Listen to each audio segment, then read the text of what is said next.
Classpects are a system from the webcomic Homestuck. And wait, don't leave yet, okay? Trust me, you don't need to know basically anything about Homestuck to watch this video. It's kind of just a method of analysis that you can use if you want. Kind of like Myers-Briggs test or any other type of personality tests. Except unlike those tests, which are meant to be used to understand real people and their feelings better, this system is designed specifically for fictional characters and takes specific consideration for things like character arcs and symbolic meaning and whatnot. It's genuinely just a really fun and useful system for trying to analyze characters with. Today, we're going to be giving Classpects to Sonic characters because, yes, I am actually just this autistic. Before we actually start doing that, I do need to explain what Classpects are, because let's be real, only turbo nerds like me have any idea what I'm talking about at this point. Classpects are composed of a class and an aspect, hence the name, that describe a character and their character arc throughout the narrative. It's worth stating up front that a lot of this is still very subjective. While we do know a lot about Classpects from what is explicitly stated in the comic and from Word of God, a lot of this does come down to people extrapolating from what we see in the narrative. Getting back on subject, there are a total of 14 known classes and 12 known aspects. As far as we know, these are the only classes and aspects that exist. A character's class informs how they interact with their aspect, and each aspect symbolically represents a few key ideas. For a quick example, the breath aspect often represents the physical aspects of wind and weather, such as when John, the main character of Homestuck, gets wind powers as a result of him god-tiering. However, it also has a far more symbolic meaning, being heavily associated with freedom and expansion. However, it's very important to keep in mind that you can't just smash a character's class and aspect together and call it a day. Classpects draw their meaning from the specific interactions between a class and an aspect. For example, Dirk Strider is the Prince of Heart. In Classpecting, the heart aspect is associated with things like love and relationships to a degree, but it's most strongly associated with the self, identity, emotion, and passion. The Prince class is all about destruction, namely destroying their aspect. Dirk is actually quite a cold and calculating character. While he does have a lot of knowledge about what the heart aspect entails, he seeks to control it and manipulate it more so than foster it in many cases. This often results in the breakdown of his own sense of self, or in the sense of selves of others. Explaining more of the specifics here would require a lot of time and a lot of spoilers, and it just really isn't worth it. But the point is that while some heart Classpects do imply kind of what you would expect them to, just as many flip their aspect on its head. The classes and aspects are sorted into pairs of two, with the classes being even further separated into active and passive roles. Now, just to be clear, the whole active and passive role thing is something that only matters to turbo nerds like me. You really don't need to know anything about it for most Classpecting. You only need to understand what the classes and the aspects themselves entail. For reference, the classes are Lord, Muse, Witch, Sylph, Prince, Bard, Knight, Page, Thief, Rogue, Mage, Seer, Maid, and Heir.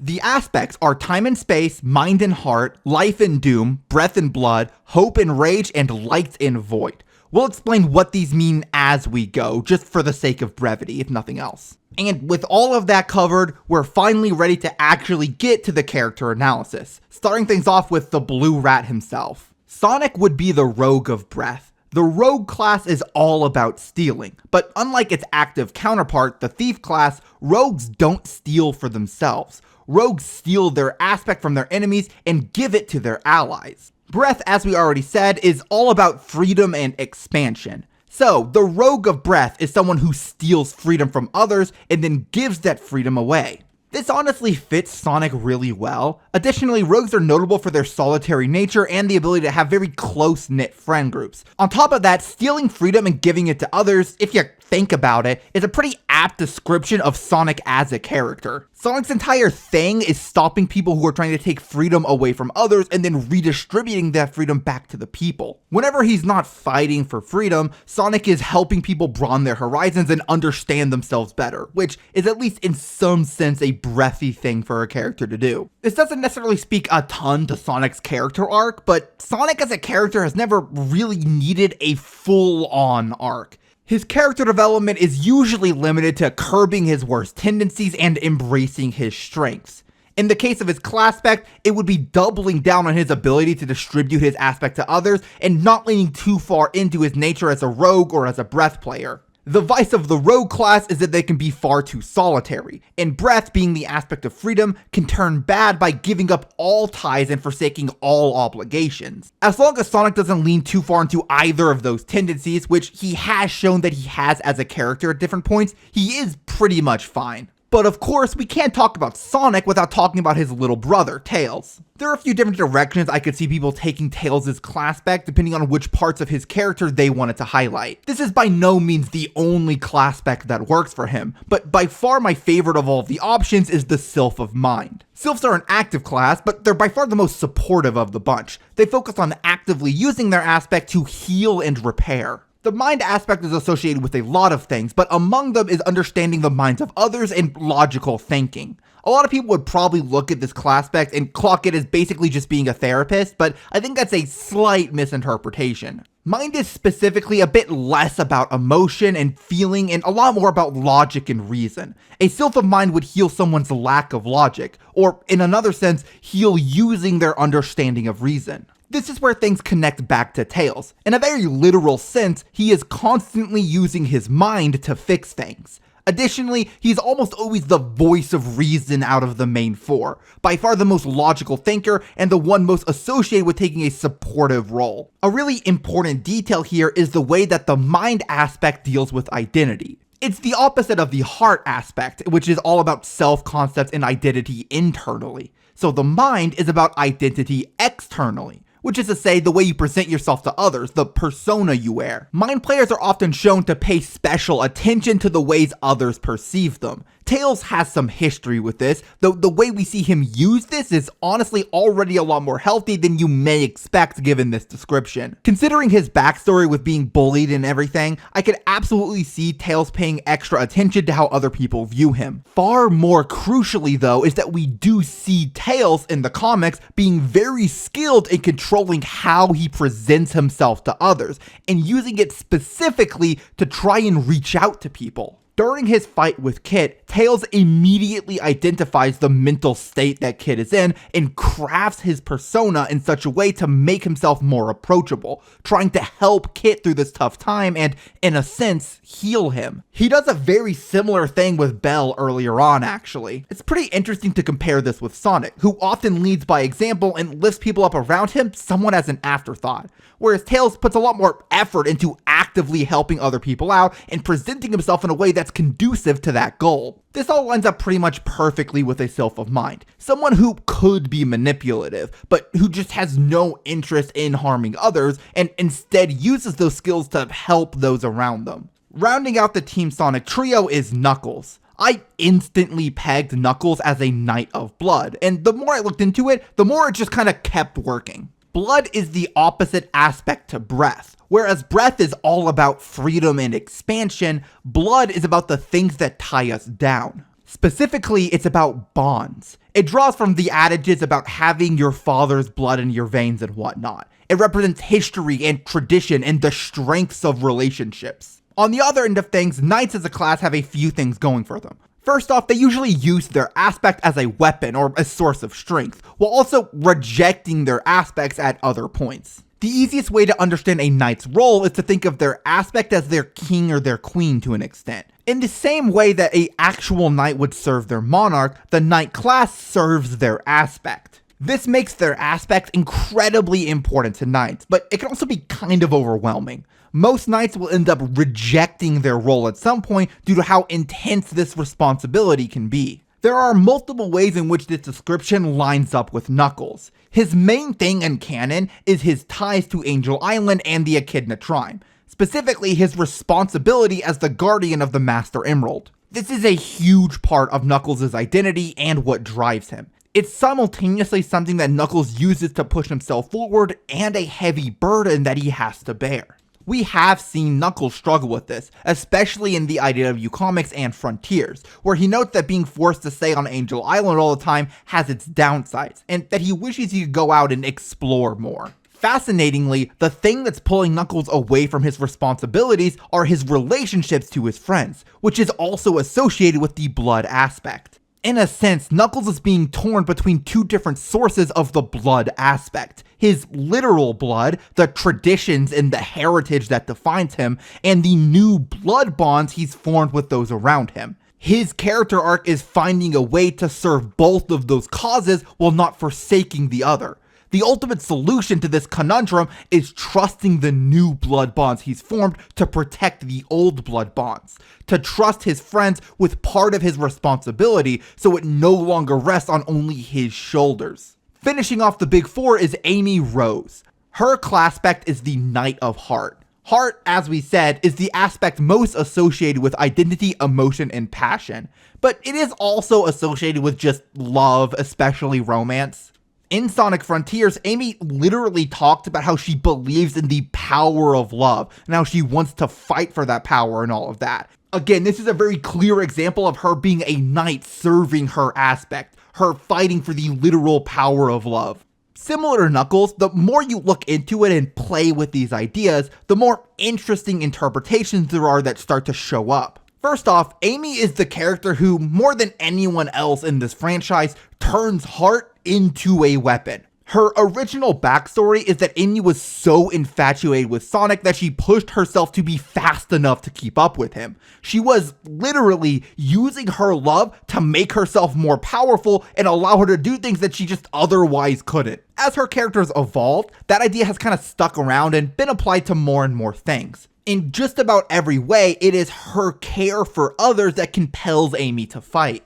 And while this aspect of her personality has been toned down a bit recently, Amy is still a very headstrong and confident person. She really does know who she is and what she wants, and she's not going to let anyone convince her otherwise. This is a really good job embodying the more introspective parts of the heart aspect, basically representing the power of Amy's self-concept. But I think the juiciest parts of this analysis come down to the idea of a knight forsaking their quest and readopting it or reinterpreting it, a big point of the knight class in Homestuck. Initially, Amy was very set on the idea that her goal in life was to get with Sonic. She interpreted her care for others and her passion as purely romantic and ran towards that goal with everything she had.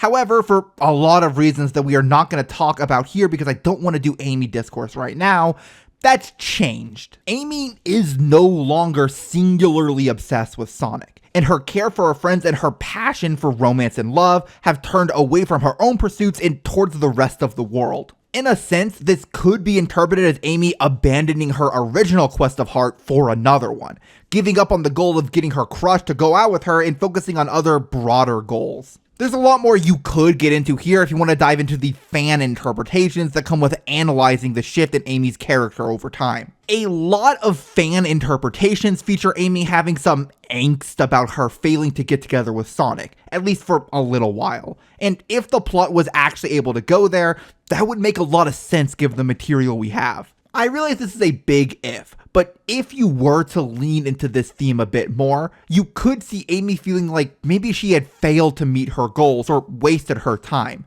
Maybe she'd start to feel like the romanticized ideas she had about relationships as a kid were silly the entire time.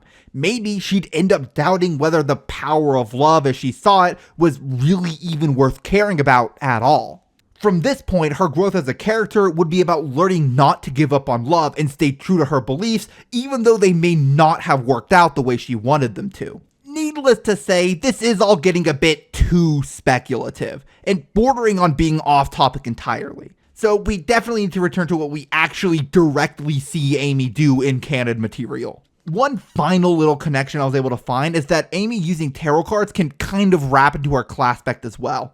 It's sort of a more intuitive way of gaining knowledge as opposed to a more analytical one, which works with the dichotomy of the heart and mind aspects, mind being the analytical knowledge and heart being emotional or intuitive knowledge. And that's the big four done. With them covered, the most obvious place to go next is the big bad of the series, Dr. Eggman. I'm giving him the Lord of Light. The light aspect is about knowledge and good fortune. You know, shining a light on something. Homestuck loves its puns. The Lord class is one of the two master classes, the two most powerful classes in the system. It is also the most active class of all of them, and it's associated with dominating or commanding an aspect. Lords don't just want their aspect, they want all of their aspect. They want complete and total control of it, no matter the consequence. So, a Lord of Light would be one who dominates and controls knowledge and good fortune. Eggman, being the maniacal, totalitarian mad scientist that he is, pretty easily slots into this mold. Eggman is a scientist, so he cares a lot about knowledge, but he's like super egotistical about it. He doesn't see himself as a student who learns about things. He's a professor who's discovering and creating things that nobody else could even dream of. In fact, sharing his knowledge would go against the entire point. Knowledge isn't about knowing something. It's about being the only one who knows it, or the ways that that knowledge can be used to prop himself up. This is usually the part where I would talk about how a character's arc relates to their Classpect, but the only lord we see in Homestuck is the villain of the comic. We all know Eggman's not going to change his tune anytime soon, so we may as well just leave things here. Since we just went over Eggman, we may as well go over his creations, starting with Metal Sonic. This is one of my personal favorite Classpects that I came up with. Metal Sonic is the Prince of Life. So, the Prince class, like we said earlier, is about destroying their aspect. Princes usually lack their own aspect, leaving them unbalanced as people if they aren't careful. Life as an aspect is about growth, change, energy, optimism, and like literal physical life. It also has a bit of a dichotomy going on with its opposite aspect, Doom, which is all about limitations and rules. So life is often about working outside of those limitations. So, a Prince of Life is someone who internally is extremely rigid and refuses to change or budge on self-imposed rules. They would destroy the literal lives of those around them, as well as take away the ability for others to grow, or force limits upon them that they would otherwise be able to live without. This is like kind of perfect for Metal Sonic. So for one, Metal Sonic is defined by rigid sets of rules that he either forces upon himself or has been forced into. He has to be the true version of Sonic, and he has to obey Eggman to the letter. Even when he wasn't forced to do these things in Sonic Heroes, Metal still had a very particular vision of who he needed to be. A strong sense that he had to prove himself to justify his own existence, and this desperation only hurt him. His inability to see himself as anything besides the true Sonic, his rigidity and inability to change and grow was his greatest weakness. On the subject of Neo Metal, one tiny thing that I think is really clever is that one of Neo's main abilities is copying the biodata of others and implementing it into himself. In one sense, this is neat because it means that he grows stronger not by actually growing, but merely by imitating. But it also sort of comes across as him using a warped version of evolution. He's warping the boundless potential for change and growth that life has into a mockery of itself. As for how this works externally, in Heroes, Metal refers to Sonic as his loathsome copy. This is super interesting on so many levels from a character writing perspective. What's most important for us is that this creates the idea that Metal, by becoming a truer, better version of Sonic, somehow demotes him to a copy, even though Sonic is, by all accounts, the original. In some sense, this means that originality and truth refer not to what came first or what the source of an idea is, but simply whatever it is that can do it best. Expanding this idea outward, Neo Metal's ability to copy everything, to take all of the growth of life around him and therefore demote it into artificiality, is a sort of symbolic destruction of those things, on top of the literal destruction he was attempting to do. This is all symbolically completely aligned with a Prince of Life. Generally speaking, the character arcs of princes in Homestuck have been extremely destructive. Basically, every prince we've seen has fallen into completely unhealthy patterns, consumed so much by the destruction of their aspects within themselves that it ends up hurting them and those around them. A healthy prince would not do that. A prince's journey is about harnessing the strength of their destructive potential without driving themselves completely insane in the process. Metal wouldn't actually be particularly good at that, but that's what his character growth would ultimately be about. Rounding out the Eggman Empire, we have Sage, the heir of Doom. The doom aspect is the opposite of life. So on top of being associated with literal death, it's heavily associated with misfortune, rule, stagnation, control, and above all, inevitability. Heirs sort of passively wield their aspect in a lot of ways. They're said to be protected by their aspect, born into it. They're surrounded by their aspect in a lot of subtle ways, never drowning in it or becoming overwhelmed by it, just sort of soaking it in. The greatest challenge for an heir is that since they're so accustomed to their aspect working in their favor, they can often not see other ways of thinking or courses of action. If they aren't careful, their aspect can almost become a cage of their own creation, and they must learn how to more actively use their aspect rather than passively letting it lead them around.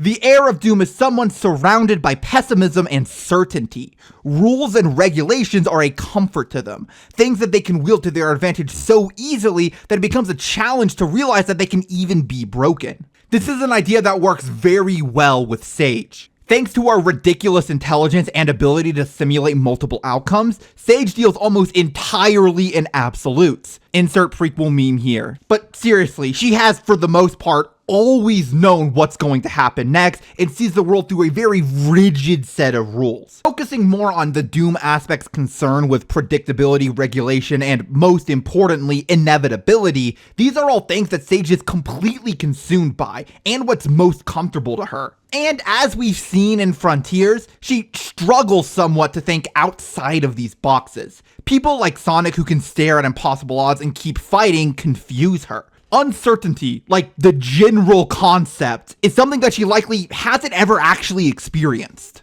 Her strength lies in her ability to find certainty in almost any situation, but in her comfort with that certainty, she often misses other options and dismisses other potentially useful ways of thinking. To get ahead of a few things here, I could definitely see some people pegging Sage as a seer, but I think that's somewhat misguided. Sages are known not only for their ability to predict the future, but for their ability to understand symbolic meaning and wisdom. While Sage has a lot of data and is very good at analyzing that data, she's not actually particularly good at interpreting it in a human way. As an AI, ideas like meaning and purpose kind of go over her head, and most seers are quite good at parsing those things out. Additionally, the fact that she's shown struggling with things outside of her comprehension, specifically with regards to her ability to simulate possible futures or understand the idea of fighting a losing battle, make the heir interpretation stronger. Now that we're done with the Eggman Empire, let's move on to Team Dark, because they're probably the most well-known characters in this franchise that we haven't covered so far.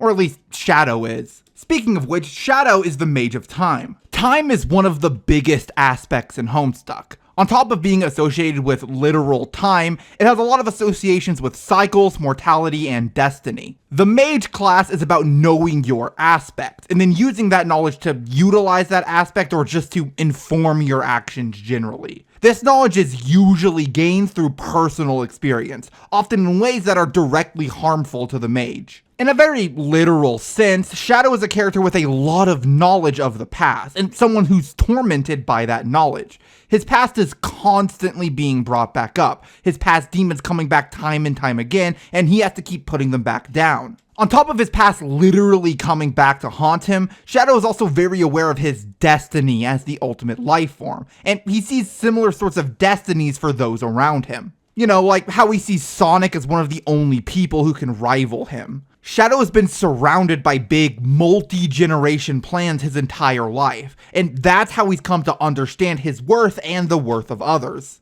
He's also extremely aware of the patterns of behavior that people fall into, more specifically the bad ones. It comes off to others as him seeing the worst in people, but he's seen so many people fall into darkness in the past that he can see that cycle repeating from a mile away.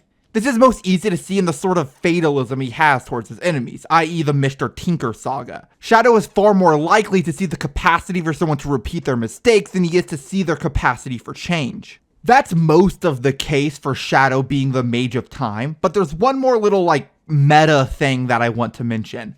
The time aspect has a pretty big association with narrative relevance, which is a core theme of Homestuck because it's subversive like that. And in terms of narrative relevance, that's weirdly something that Shadow has a lot of ties to. Like, out of any character in the narrative, Shadow has the most ties to all of these big world-ending and world-spanning threats. He has all these extremely personal connections with the Chaos Emeralds and Black Doom and Eggman through Gerald and with Gun and all of this other stuff that would kind of make it seem like he'd be the main character of the story. As a result, Shadow basically only deals with things that are narratively relevant. He isn't really interested with making friends or talking to normal people. It's hard to extrapolate all that much on this because Sonic wasn't written for all of this weird meta-narrative stuff, but it is a connection that exists. Now that we have the edgy-hedgy suitably covered, let's move on to Rouge. Rouge is the Thief of Doom. So, thieves are a pretty straightforward class.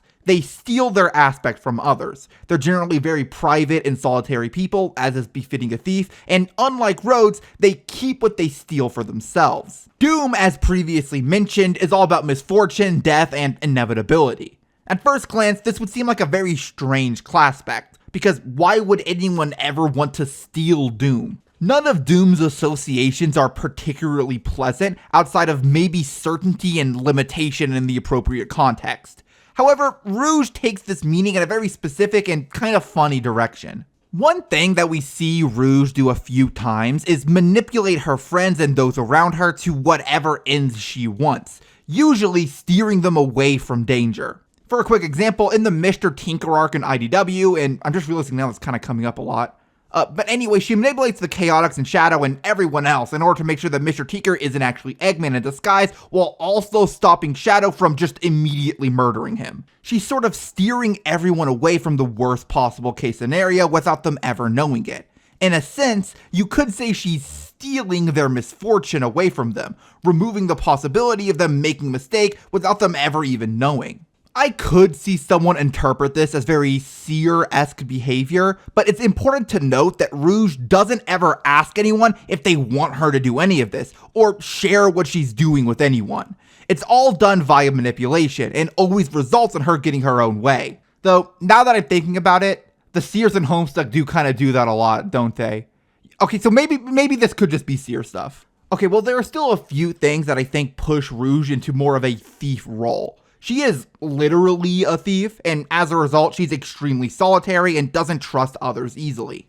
Another somewhat cheeky interpretation is her stealing the certainty of victory away from her opponents. She was an undercover spy for many years, often leading people into a false sense of security before snatching it away at the last moment. On a slightly more serious and personal note, we have gotten a lot of dialogue from Rouge in different games talking about how hard it is for her to trust people. This is getting into somewhat speculative territory, but it's very likely that Rouge has a lot of insecurities and worries and possibly trauma that she keeps to herself as a result. And considering how much more upbeat her new friends are, it's very possible that she acts in a way to assuage their fears in public, while secretly holding onto all of those doubts for herself. In a sense, she's sort of hoarding all of the uncertainty and misfortune. We do see her do this in Badnik Bases and Chow Races in the IDW comics, where she tries to hide her dealings with Clutch before Amy tells her to knock that right off. I will freely admit that all of this is very speculative, but it does line up very well with everything we do know about Rouge's mental state and her backstory. And finally, we have Omega. He's actually somewhat difficult to work with here, just because he's such a flat character. He's kind of just the anger boy in canon. I went ahead and landed on Thief of Rage. So we already know about thieves, so all we need to know is what Rage is about. It's pretty self-explanatory. It's about anger and hate, especially violence, though it does have an association with reality and truth. A Thief of Rage would be stealing hate and anger from those around them and keeping it all for themselves. And Omega is single-handedly focused on his quest for revenge and his hatred of Eggman and his creations. Again, Omega is a pretty flat character, so there's not that much to work with, but I still think we can sort of make this work if we focus on his little arc at the start of Sonic Heroes. Omega starts by obeying Eggman before Eggman abandons him in a lab to watch Shadow. This experience leaves Omega feeling kind of lost before taking up his new goal in life of destroying Eggman. So, at the start of his journey, Omega didn't have much passion or hatred in him, nor any real sense of how the world works or his place in it besides just following Eggman's orders. That all changes at the start of Sonic Heroes when Omega begins his quest for revenge. There's something to be said here about how he takes the aspect of rage from his experience with Eggman and uses it to give himself new purpose. And that's all communicated very well with the Thief of Rage Classpect.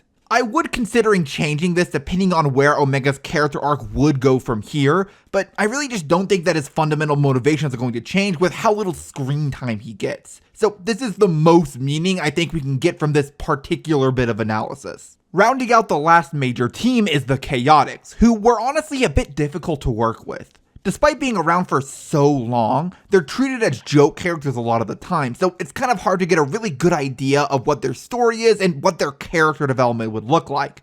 But I think I at least got something cooked up. Vector is the Rogue of Heart, a combination of class and aspect that we've already covered. The Rogue of Heart steals emotions, feelings, and the identity of others to help their teammates. I feel like this might puzzle some fans of the comic, since we do have a canon Rogue of Heart and she's nothing like Vector, but we're going to be leaning a lot less into the romantic side of the heart aspect and a lot more into identity. So like, Vector's entire thing is that he's a detective, right? In fact, he pretty specifically takes after Columbo. The thing is, Columbo, while he is a great detective, isn't exactly what most people think of when they think of the detective archetype. He's not some type of super genius who knows a ton of random facts that he can use to put seemingly innocuous details into a bigger picture. He's not the kind of guy who can look at a crime scene once and then do a brain blast and figure out how everything happened. He's clever and he can piece things together pretty well, but more than anything, Columbo's biggest strength is the ability to get a read on people. In a lot of episodes of the show, Columbo will look around for clues and then happen to bump into the killer,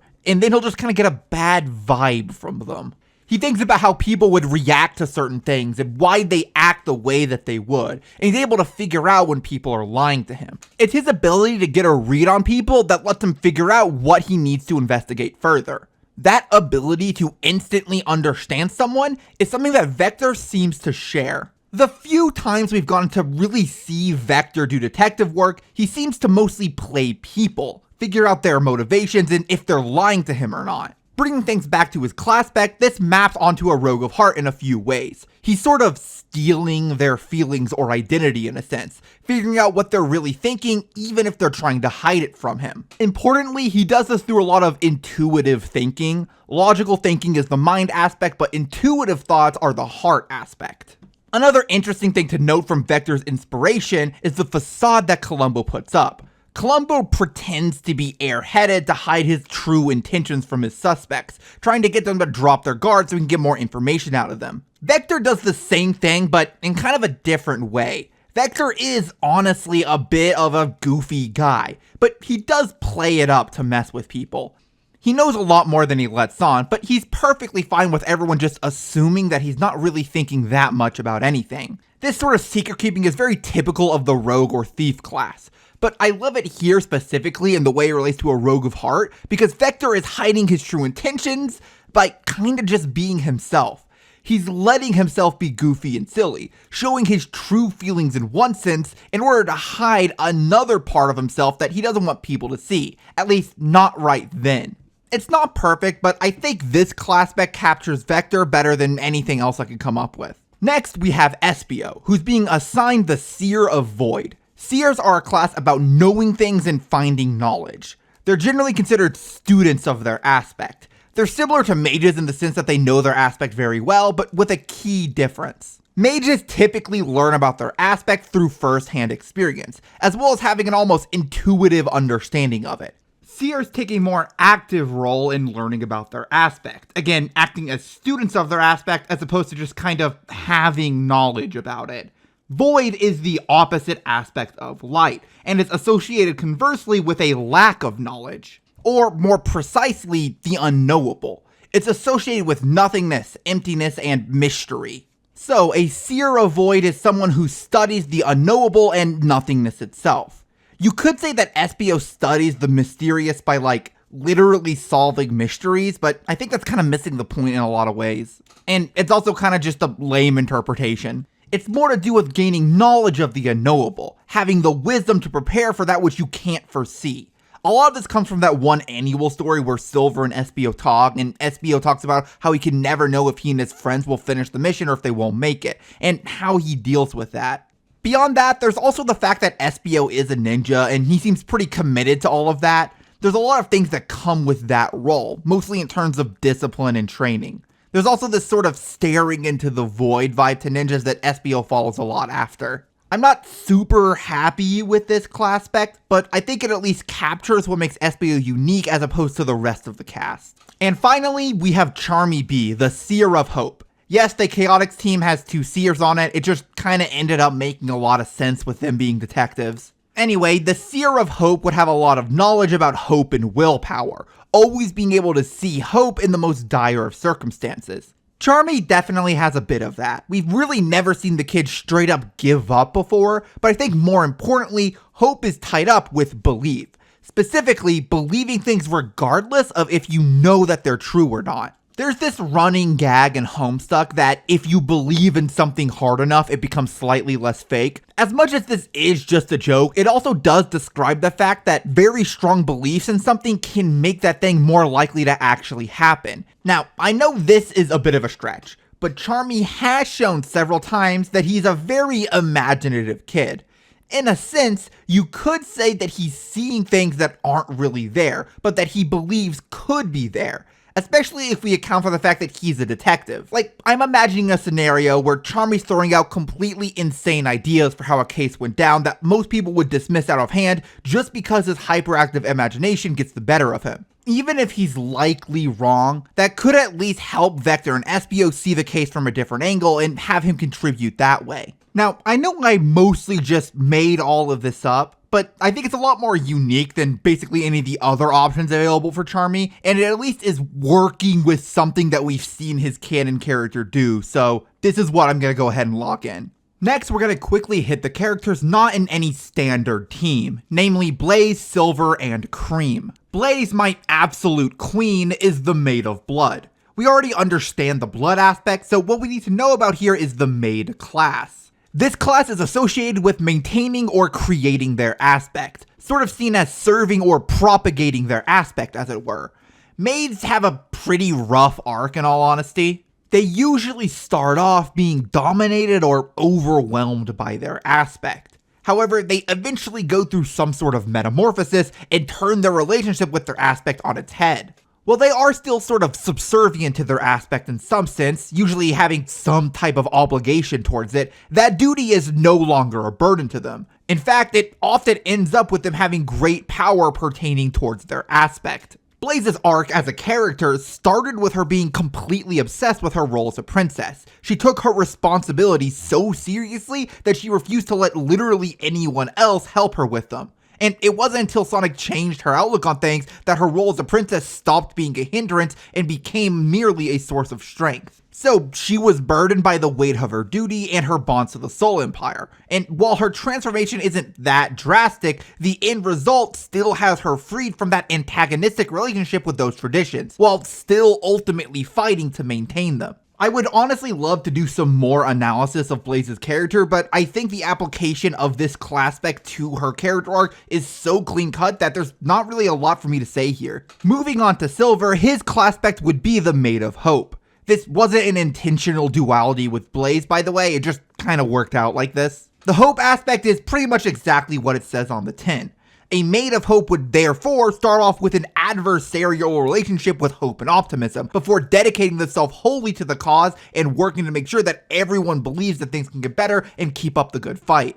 This one is a bit less obvious than Blaze's Classpect, mostly because the idea of someone having an adversarial relationship with hope is kind of a strange concept to work with in the first place. However, there is a bit more depth here than what immediately meets the eye. Back in Sonic 06, Silver wasn't anywhere near as upbeat as he is in more recent depictions, and a lot of that is because 06 was when Silver was trying to figure out who he was and what his purpose was. In that game, he was pretty desperate to find any solution to his problem, so much so that he got tricked by the most obvious liar in all of fiction. Considering that Silver's situation prior to the start of the game would be pretty hopeless, it would make sense that Silver, at first, was holding on to any sort of hope out of a sense of desperation. This also ties into the idea of belief. Silver started off his journey with so little hope that he allowed his beliefs to be tampered with by outside forces. He's been bound by false beliefs pushed onto him by others, a deficit of the hope aspect. He kind of had a false hope, not born out of confidence, but out of necessity, and it ended up hurting him far more than it helped him. Throughout the course of the game, we see him come into his own a bit, and by the time we reach the present, he's a straight up devotee to the Church of Hope, or whatever other metaphor you want to go for. Having gone through some of the most dire circumstances imaginable and come out on the other end, and having his hopes and aspirations twisted by those around him, he's now extremely familiar not only with feeling hopeless, but with faulty hope and the importance of having strong convictions. It's maybe a strange interpretation, but I think it's what best captures Silver's character growth over the course of his story. I know that a lot of people insist that Silver's aspect should be time, since he is a literal time traveler and all, but I don't really think that his character is all that tied up in time shenanigans, nor is it really thematically relevant for him. Anyway, on to the next unteamed character. Let's hit up Cream the Rabbit. Cream is going to be the page of space. The space aspect is the opposite of the time aspect, and beyond representing actual literal space, it's heavily associated with creativity, the process of creation, and endless possibility. Pages are a weird class. They're defined mostly by their potential. They start their journey weak, with no control of their aspect, or just none of their aspect at all. A page of space would have the potential to be an incredibly creative person, but wouldn't be able to do that quite yet. Cream as a character is probably defined by her potential more than just about anybody else in the Sonic cast.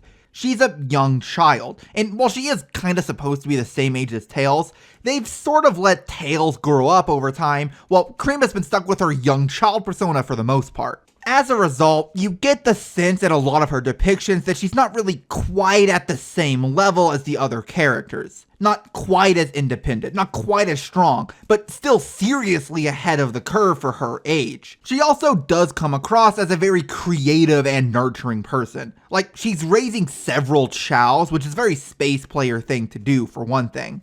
I definitely see her as a space player, and while I would like to give her maybe a more defined class than just pointing out that she's too young to capitalize on her potential yet, it really doesn't feel like canon is giving me that much to work with here. And for the final game character, we have Styx the Badger. Styx would be the Bard of Hope. We already know about Hope, so let's talk a bit about bards. These guys are the most annoying class in the game. They're paired with princes, being the passive destruction class, and like them, they actually reject their aspect in many ways. However, whereas princes are cold and calculating, bards are wild cards. They begin their journey often in denial of lacking their aspect, before usually reaching a breaking point that causes them to flip on their previous behavior, becoming far more destructive in the process. Now, this destruction can be positive, sometimes destroying their aspect in positive and helpful ways, but it can just as easily backfire if the bard doesn't deal with their revelation in a healthy way. As the Bard of Hope, Styx would both lack and destroy hope. In this case, that's represented by her raving conspiracy theories.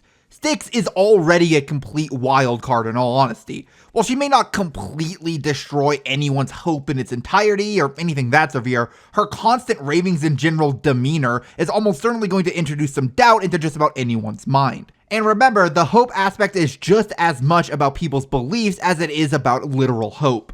Unlike most of the bards we've seen in canon, as in the canon of Homestuck, who are actively messing things up for everyone, I think Styx's presence would mostly be benign. That bit of doubt she introduces in everyone's mind will probably make them more cautious about what they're doing, more so than anything, which in the long run can actually be a good thing. I'll be real, I included Styx in this and gave her this Classpect as a joke because Sonic Boom, but I actually think this makes a lot of sense for her character. That's about all of the game characters I want to go over right now, but there are a ton of comic exclusive characters that still need to get analyzed. The most obvious place to start is with Tangle, considering she's kind of IDW Sonic's mascot original character. Tangle is the heir of life. We've already discussed what the heir class and life aspect means, so all we have to do now is combine them. The heir of life is someone who is shaped by and almost protected by growth, change, and energy.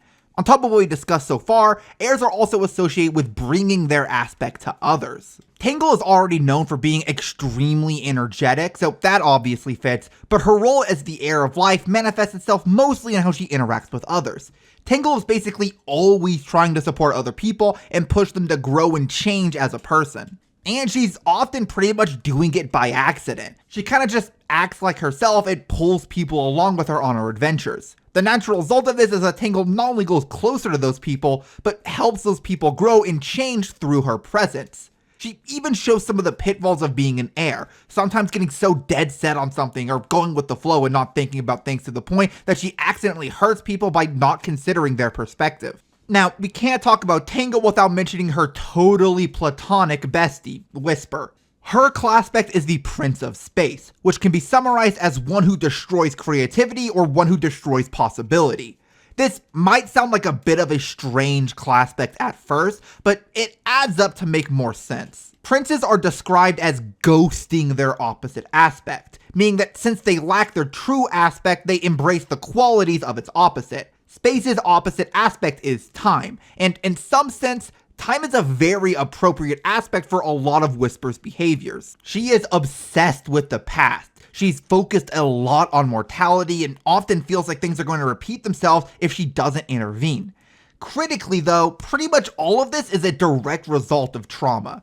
We saw Whisper before the incident, and she was bubbly and sociable. Her focus on the time aspect isn't just a part of her personality, it is just the result of trauma, the destruction of the space aspect within her. Contrast this with Shadow, who we also saw before he lost Maria, and he's pretty similar to how he is now. His focus on time as an aspect has a lot to do with just his general personality. Yes, he is shaped by his surroundings, just like everybody else's, but it's not like his entire demeanor is just a set of unhealthy coping mechanisms. Focusing more on that idea, we also see Whisper committing to far more self-destructive lines of thinking, particularly in ways that relate to destroying space.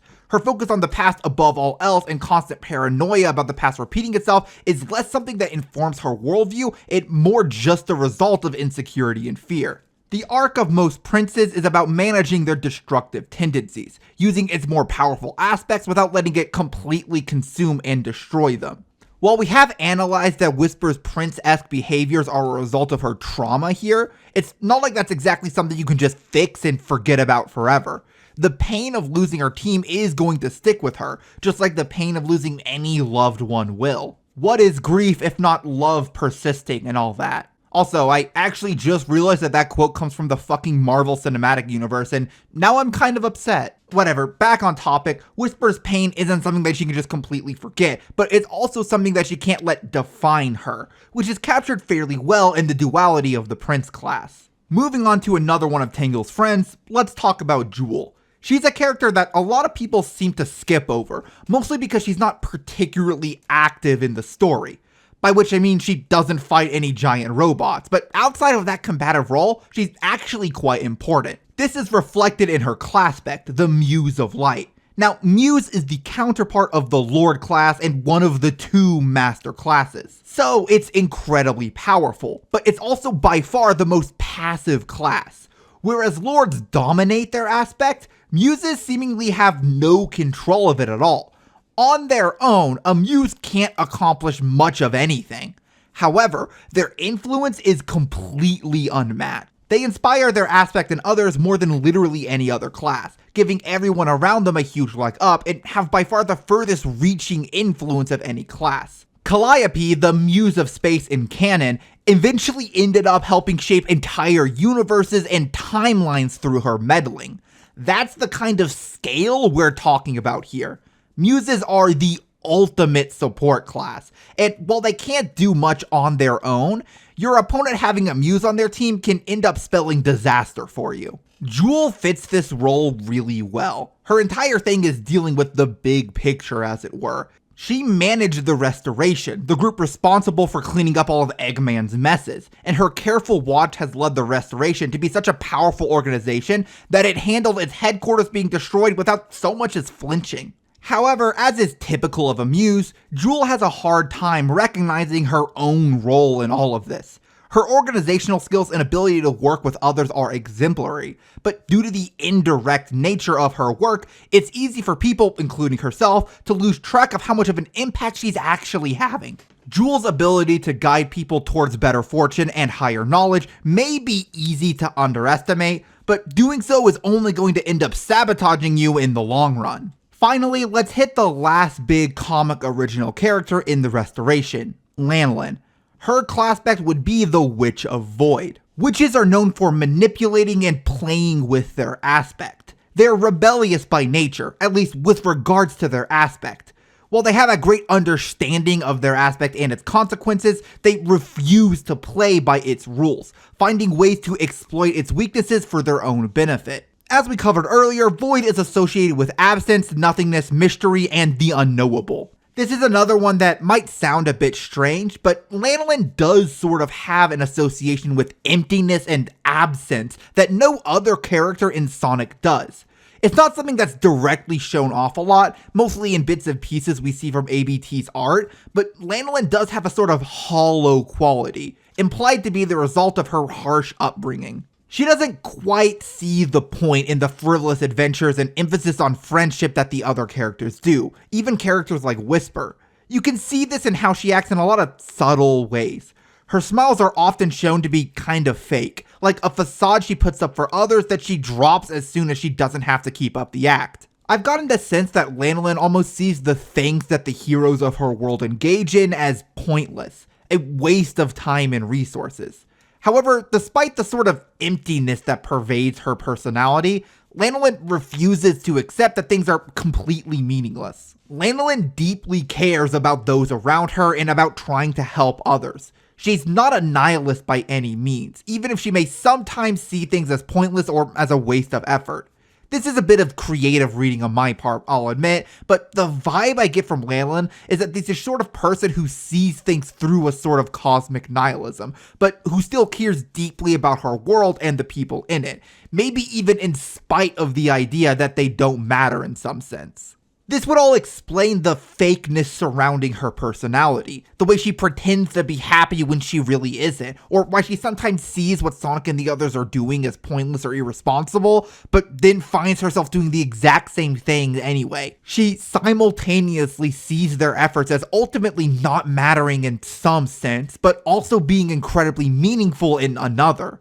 This is, again, kind of a stretch on my part. We haven't gotten that much of a look into how she thinks under the hood, but it does line up with everything we've seen of her, even non-canon stuff from ABT's Twitter, and it would explain the sort of depressed vibe she has in most of his art as well. If we accept this interpretation, it definitely fits a Witch of Void. Someone with an understanding of the unknowable and of nothingness, but also someone who refuses to accept that anything could ever truly be meaningless or a waste of time and energy, even if it does feel that way from time to time. Moving over to the villains, let's take a look at Dr. Starline. He's getting the title Bard of Mind. The mind aspect is about logic, reason, and the outer identity or public persona. Bards are the passive destruction class, rejecting their aspect until they reach a crisis and either losing their mind or becoming more balanced. Starline, as a character, is obsessed with appearing powerful and intelligent to those around him. He thinks he's very good at manipulating people and getting his way, and probably considers himself a very intelligent and logical person. But as we've seen, he's actually extremely emotional, and his hubris blinds him to his faults constantly. He, in every way, has a complete deficit of mind, despite convincing himself otherwise, until eventually this all collapses in on him with his failure to get Eggman's attention. I do want to note here that not only is Starline here failing to be rational or understand the thoughts of others, and is lacking in the mind aspect in that sense, but he also has basically no control over how others see him, despite thinking himself able to control and manipulate others with ease. After his initial crash out, Starline doubles down on trying to get everyone's attention and trying to control the narrative. It's worth giving special attention to his plan with Surge and Kit here. Not only does he literally destroy their minds by basically lobotomizing them, but he also attempts to control their public personas as well. He wants to make them false heroes, and to do that, he needs to control the narrative and the thoughts of the public. His ultimate plan to control the way everyone thinks and perceives the conflicts going on around them lines up with a Bard of Mind, to destroy the abilities of others to present their own public personas, or to accurately understand the personas of others.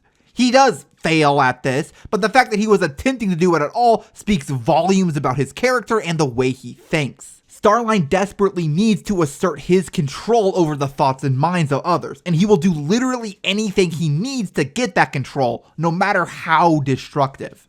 With all that covered, you already know who we're looking at next. Surge and Kit are some of the characters we actually get to learn the most about, at least in terms of their thoughts and how they see the world. And I'll be honest, I'm really happy with the Classpects I came up with for them. Surge is the sylph of heart. We've already mostly gone over this. Sylphs are all about healing and repairing, and heart is all about love, emotion, and identity. Now, I know at first glance, this sounds fucking insane. Surge is in no way, shape, or form about healing. And she couldn't give less of a crap about any of that mushy heart stuff. But I want to point out here that while we do know a lot about these two, these are probably the characters who are at the earliest point in their arcs out of anyone we've talked about. Most of the Sonic cast has been around for decades at this point, and the IDW originals are either heroes who are at least mildly well adjusted, or obviously irredeemable villains.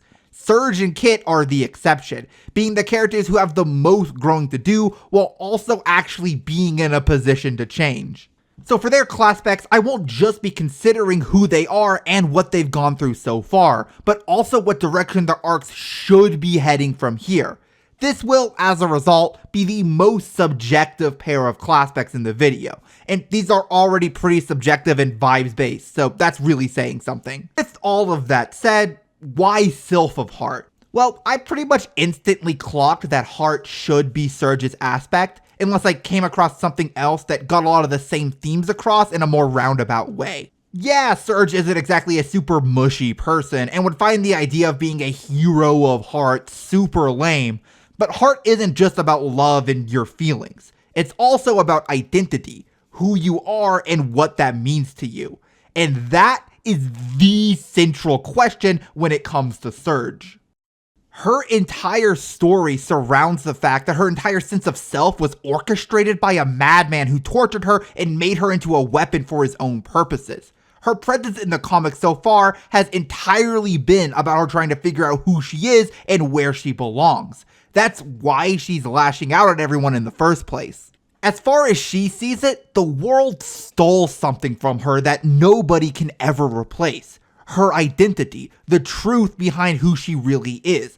And that is something that hurt her so deeply that she's still trying to figure out how to deal with it. But at the same time, Surge still somehow has a really strong sense of identity despite all of that. Seriously, Surge very clearly doesn't give a crap about what anybody thinks about her. She does what she wants when she wants, regardless of what anybody else thinks about it.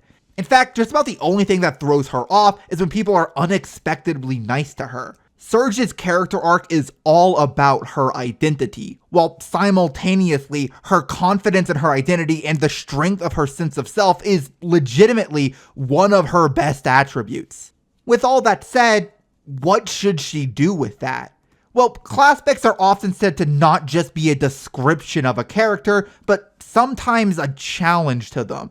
If a character isn't particularly healthy or well developed, their Classpect will challenge them to grow into a more fulfilled person. Ultimately, what Surge needs to learn is that destruction will not bring her the happiness she's looking for. What she needs is acceptance and care. What she needs is healing. And if she were to get over her emotional problems, she'd be able to help a lot of other people heal as well. Again, Surge has a very strong sense of self, and if she were able to share that with other people, she could help them through some seriously rough stuff. This is a Classpect that would probably be a bit of a struggle for Surge, but honestly, getting out of the rut she's in as a character would probably be difficult for her regardless. And finally, we're moving on to Kit. Kit is the Page of Rage. Now, Kit is a character who's defined mostly by his complete lack of a sense of self. He is completely subservient to Surge, even when she doesn't want him to be, to the point where he neglects any and all of his own needs. While rage and emotions like anger are typically thought of as negative, they are actually really important for dealing with things in a healthy way, and Kit is, not exactly processing any of his anger in anything approaching a healthy manner. Kit's kind of a doormat, right up until the point where he gets overwhelmed by his feelings and completely explodes. While most people would think of pages as lacking their aspect early on, I think it can just as easily refer to someone who has no control over their aspect. While Kit usually lacks anger at things that he really should be angry about, being far too permissive of Surge, being genuinely mean to him sometimes, he also can't hold back his anger or really any of his negative emotions if they start to swell up. On top of all of that other stuff, Rage is also the reverse of Hope in terms of belief. While Hope is about believing in something very strongly, often blindly or dogmatically, Rage is about disbelief and rejection of ideas. While this can manifest as cynicism, if exercised properly, it would manifest as a healthy skepticism. A Page of Rage would be someone who has a very difficult time knowing what to believe in early on, and having a very difficult time pushing themselves away from particular beliefs. Like, for example, believing that your literal only purpose for existence is to be a tool for a single person, even when they have directly told you to your face that they don't want that. Despite clearly being a very smart person, Kit has a very difficult time choosing what he should or shouldn't believe in, or applying healthy skepticism to situations. He's very all or nothing in his beliefs. He either hates someone, or he has to serve them with everything he is. People are either his allies or his enemies. I mean, he's so dogmatically obsessed with the idea of giving Surge glory that he almost sabotaged his own plan in issue 78 because he thought he might be stealing glory from Surge. Kit desperately needs to learn how to apply skepticism and rationality to his thought processes, something that Surge is honestly more capable of despite her many issues. However, if Kit was able to move past, well, all of this, he would be incredible. He's powerful, smart, and most terrifying of all, absolutely willing to do anything to accomplish his goals. At the end of his journey, Kit would be an absolute force of righteous fury, destroying anyone and everyone who incites his wrath. Hopefully that would manifest in a healthy way, because otherwise, he's gonna be a big problem for a lot of people. I'm not even saying this just in the Classpect analysis sense. This is just how the comic is shaping up. People sleep on Kit, but he could legit be as dangerous as Eggman if things go the wrong way. That is the end of the character analysis in this video. So if you're just here for Sonic, you can stop watching. But if you're a turbo nerd like me, you're probably asking yourself a question right about now. How would a session with these characters with these Classpects go? A lot of this section is going to assume that you at least have a rudimentary understanding of what a session of Spurb is and what it consists of, but I'll provide at least some info as it becomes relevant, just in case. As far as like combat goes, they're pretty much set. The Black King, the final boss of the game, does get more powerful the more players enter the game thanks to how prototyping works, and 24 players is a lot. But the heroes just have so many heavy hitters that I genuinely think would have a pretty easy time completing their quests that the final battle would go smoothly. Quick side note, I know some people might be thrown off by the player count of 24 since one of the Classpects we assigned here is, you know, a dead guy. But don't worry, being dead is literally no problem when it comes to being a player in a session of Spurb. Homestuck is just one of those comics. Back to the topic at hand, it's getting to the final confrontation that's gonna be the problem. There are two main things I can see sinking this session. The first is breeding the Genesis Frog. If you don't know what that is, it's basically something the players need to do to win the game that requires a bunch of strange, timey-wimey shenanigans because Homestuck. This responsibility falls mostly onto the space players in a session, and that's where the problem lies. Whisper is a prince of space, and Cream is a page of space. both of which are Classpects that do give me some pause. As a Prince of Space, Whisper would be very destructive towards space and could possibly be counterproductive in this particular quest. Cream, as a page, would start off very weak and would likely have a difficult time completing this quest as well. While that does sound bad, I mean, knowing Cream and Whisper and how they are, I think they'd probably pull through. They're ultimately reasonable and competent people. Even if Cream is a bit young for all of this, I very much doubt that this would end up being the thing that sinks the session. The real problem here is, once again, going to be the players themselves killing each other. Most of the players here are pretty much fine, but there's more than enough bad blood to make some things boil over. Eggman is the most obvious suspect, but outside of just being there and causing tensions to rise as a result, I don't think he would be the biggest problem, at least not until the end game. Once Eggman figures out that the point of the game is to create a new universe, he is absolutely gonna try and take that all for himself. Oh, right, the point of a Spurb session is to create a new universe, by the way. Anyway, Eggman is more than patient enough to wait until the end of the game to try and step in.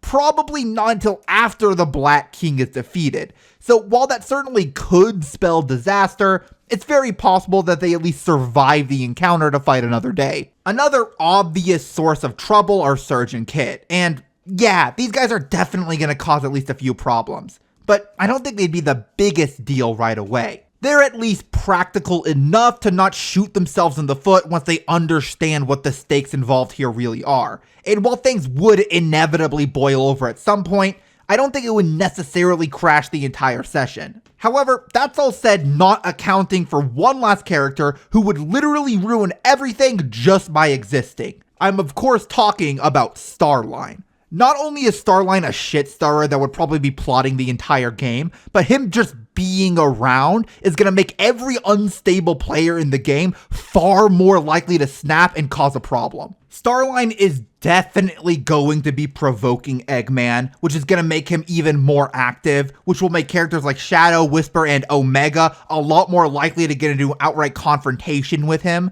There's a pretty good chance that that will in turn cause Eggman to unveil his master plan for universal domination before the grand finale, pretty much guaranteeing that everything goes to shit. However, even putting all of that aside, the biggest problem with Starline being here is that Surge and Kit are going to do literally everything in their power to murder him. Even with like the entirety of the rest of the team trying to hold them back, Starline is probably going to be such a bastard about the entire thing that at some point, one of them is going to snap. The fallout of that crash out could very likely end with the entire session imploding on itself. So yeah, outside of a few problem characters, things would probably go okay. But the presence of just a few of the wrong people means that this session has like a 10% chance of succeeding tops. Genuinely, if Starline isn't there, I think this is a 100% success rate. Eggman, Surge, and Kit just aren't dumb enough to mess things up so badly that the other players can't recover. But this one idiot is actually just such of a colossal screw up that I think he'd get them all killed. And that's about where I'm going to end this thing. I do have some more ideas for this, like for example, instead of having one big 24 player session, I was going to split this into two 12 player sessions that end up overlapping with each other. But honestly, all of that is like way too complicated for this video. This video is already way too long. Can you believe this was supposed to be a short video for you to make in between bigger projects? Oh, anyway, it's about shill time. If you like this video, please like, comment, subscribe. And if you really like this video, you can become a member to get access to all of my videos a day early. And I shout out all of my members at the end of each video. Yes, I know I messed up that line read. No, I'm not going to do it again. Anyway, big shout outs to Elric111, Agent B7, Joseph Florian, GB484, Atria5506, Nicholas Goslin455, Noble Samurai, Catbat, KV5KY, Shredding Pixels, and Bladed Fox 14. You guys are all super awesome, and I'll see you all next time.